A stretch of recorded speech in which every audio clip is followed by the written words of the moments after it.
Shalom, shalom.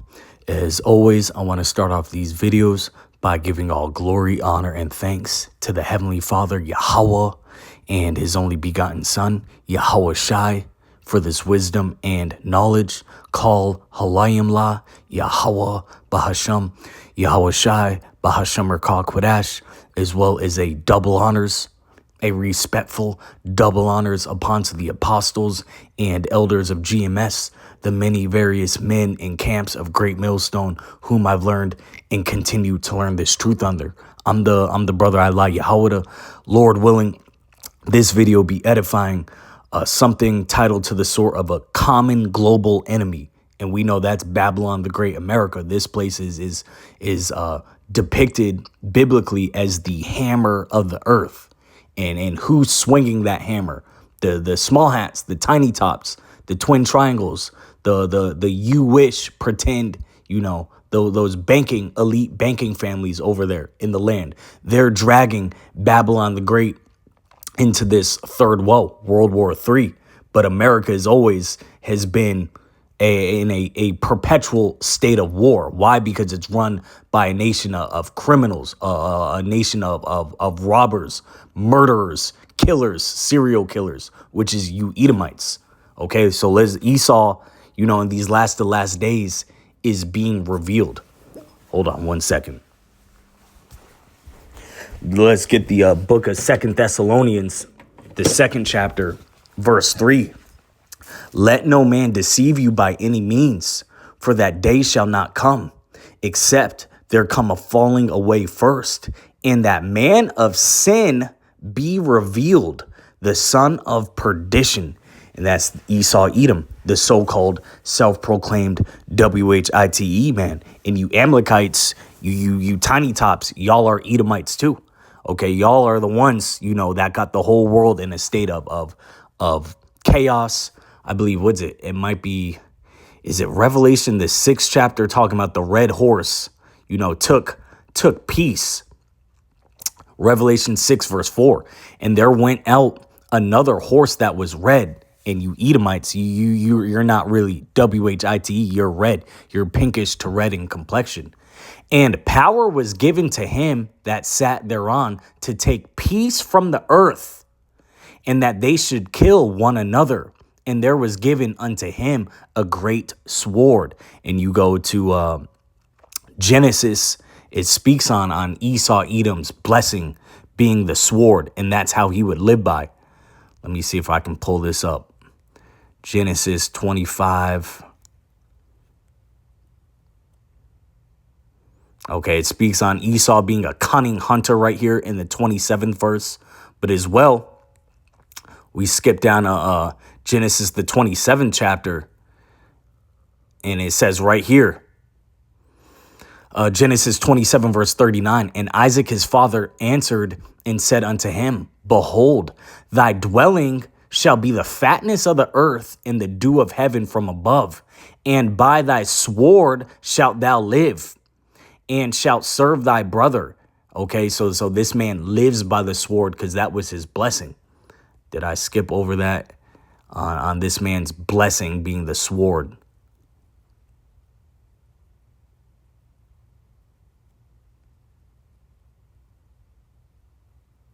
Okay.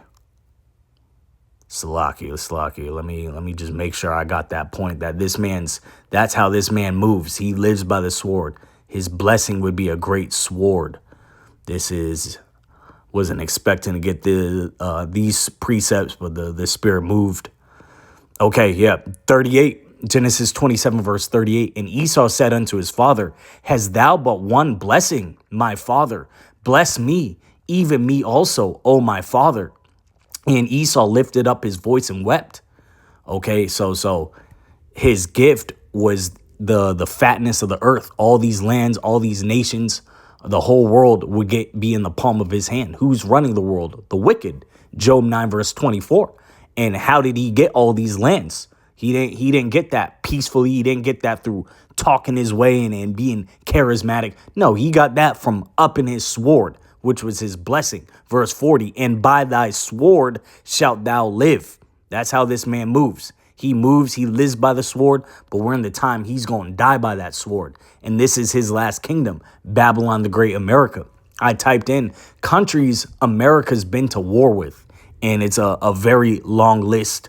But I found this interesting right here. It says, how many countries has the United States invaded? And look at all the list. How many nations you can just scroll through. All these nations, man, that America done, tiptoed around and came through and laid their flag down by way of their sword and implemented their philosophies, their wickedness, that wicked wine of Esau, Edom on all these nations. Look at this, man. Look at all these nations. So this place is clearly, everyone has a common enemy. The common denominator is you Edomites, but in particular, Babylon the Great. So let's get to it. This is starting the book of Daniel, the 7th chapter, verse 20. And of the 10 horns that were in his head, and of the other which came up, and before whom 3 fell. And that's talking about Britain, Spain, and France. Even of those horn that had eyes and a mouth that spake very great things, whose look was more stout than his fellows. Whose look was more stout than his fellows. That's talking about Babylon the Great America. It stands taller.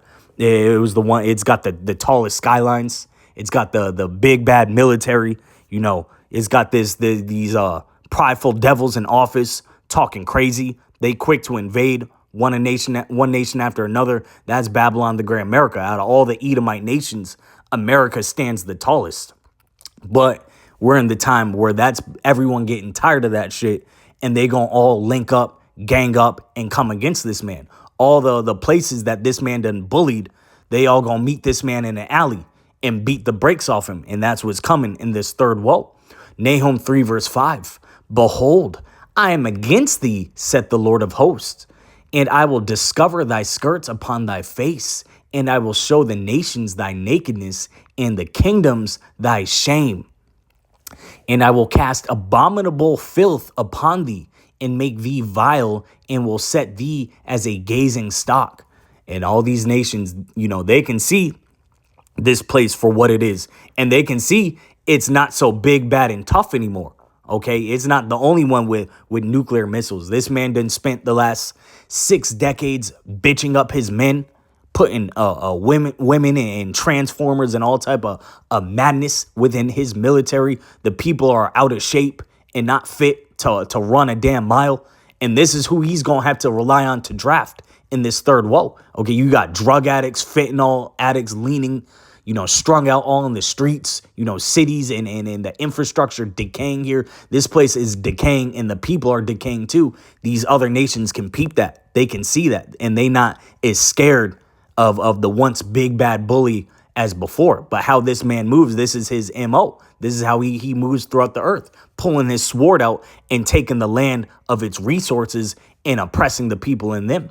Matter of fact, let's get that Micah, the 2nd chapter, Micah 2 verse 2. And they covet fields and take them by violence, and houses and take them away. So they oppress a man and his house, even a man and his heritage. And let's go back to this. Look at all these nations, they so-called peacekeeping, or they had to implement military action. You go through all the continents. And this is how Babylon the Great moves. But its time is coming to an end. Habakkuk, the 2nd chapter, verse 5. Yeah, also, because he transgresseth by wine, he is a proud man, neither keepeth at home, who enlargeth his desire as hell, and is as death, and cannot be satisfied, but gathereth unto him all nations, and heapeth unto him all people. Jump down to verse 8. Because thou hast spoiled many nations, all the remnant of the people shall spoil thee, because of men's blood, and for violence of the land of the city, and all that dwell therein. And we jump down to verse 12. Woe to him that buildeth a town with blood, and establish a city by iniquity. And America was built off the blood, sweat, tears, slaughter, lies, robbery of the Israelites, so-called Negroes, Hispanics, and Native American Indians. That's how this place was built. And then it went across the whole world, dominating all these other nations. Ain't nobody shot an atomic bomb off but Babylon the Great America over on the land of Ammon, Japan, back in World War II. But that same that same sword is going to be required of Esau, Edom, in his little kingdom over here in Babylon the Great America. And this place is going to be utterly annihilated. And even Isaiah the 14th chapter, verse 12, it speaks on thou didst weaken many nations. Okay, but we're in the time where now America's weak and it's not as tough and strong as it used to be. And all these nations have been, in the trenches, lifting weights, getting prepared for battle against this place. Jeremiah 50, verse 22 and 23.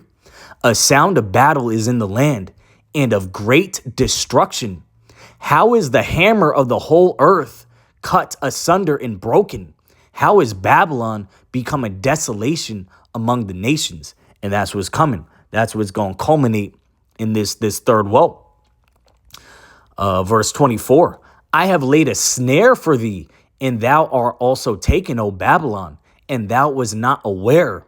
Thou art found and also caught, because thou hast striven against the Lord. And the Lord hath opened his armory and hath brought forth the weapons of his indignation. For this is the work of the Lord Yahweh of hosts in the land of the Chaldeans. Come against her from the utmost border. Open her storehouses, cast her up as heaps, and destroy her utterly. Let nothing of her be left. And ancient Babylon wasn't utterly annihilated and destroyed, but modern day Babylon will be. Okay, when these missiles get shot off, it's not going to be a game. This place is going to be an eternal monument of wickedness. And what happens when you, going back to Habakkuk, the 2nd chapter, when you establish a city by way of bloodshed, chiefly amongst the Israelites, the Lord's chosen people. Jeremiah 50, stay in this chapter, verse 45. Therefore, hear ye the counsel of the Lord, that have taken against Babylon and his purposes, that he hath proposed against the land of the Chaldeans. Surely the least of the flock shall draw them out. Surely he shall make their habitation desolate with them.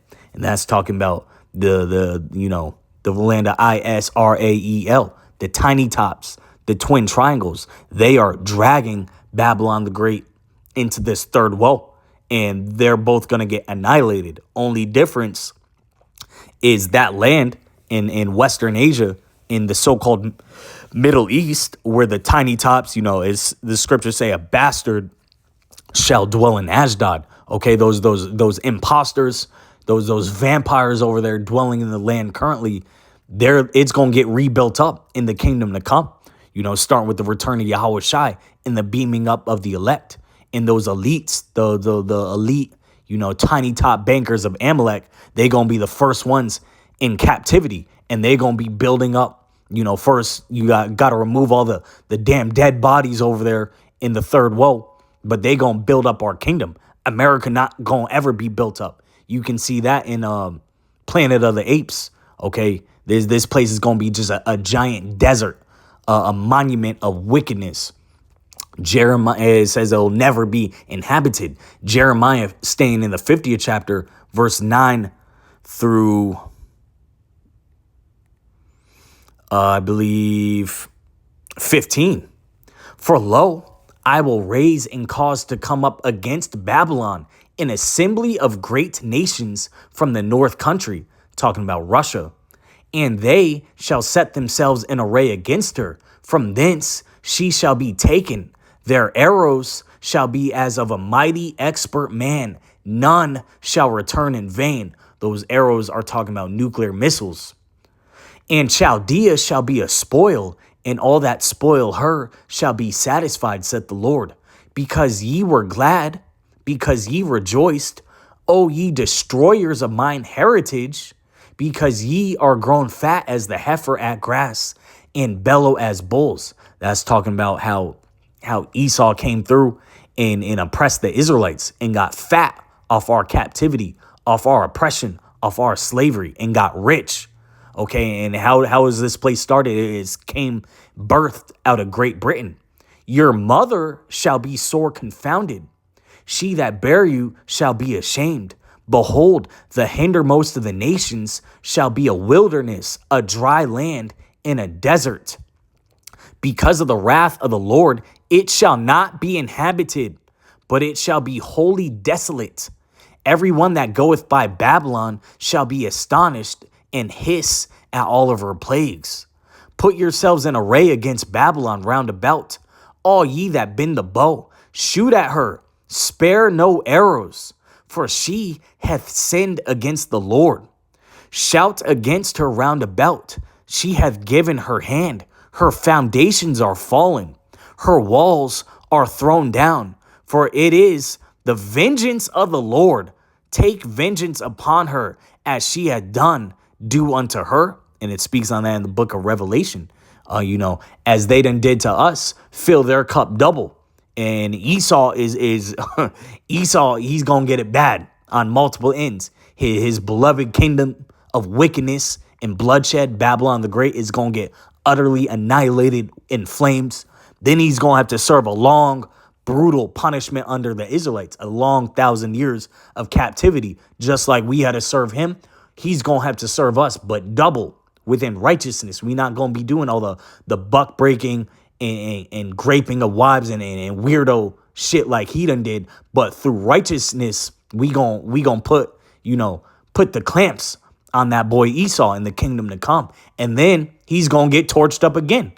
Pursuant to the book of Obadiah, he's going to get burnt up, okay, once he serves his punishment. So this is the fruit of the wicked. This is what you get by being a niggard in the earth and not doing nothing but graping and robbing all these nations. Okay, you've been the hammer of the earth, but that hammer is about to get cut down. I hope that this was edifying. Shalom.